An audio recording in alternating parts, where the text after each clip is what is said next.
سلام سلام، مرحبا بكم في فيديو جديد معايا. اليوم غنهضر لكم على واحد المنتوج اللي في بيم كان مقطوع من شحال هذا ودابا راه جابوه. وبطبيعه الحال غنهضر لكم حتى على الروايح اللي جابوا جداد ديال النساء وديال الرجال. وكما العاده كتبوا لي في لي كومونتير واش جربتوا شي حاجه من هاد المنتوجات او لا. يلا نبداو.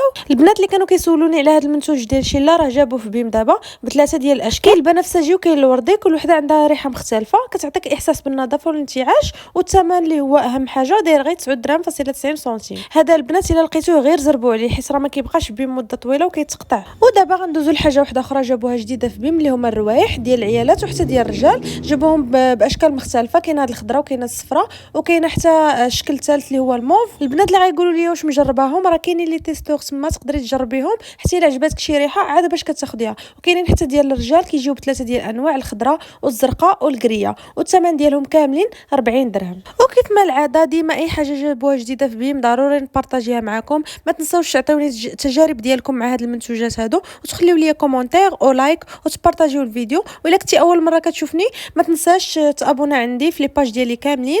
بسلام عليكم.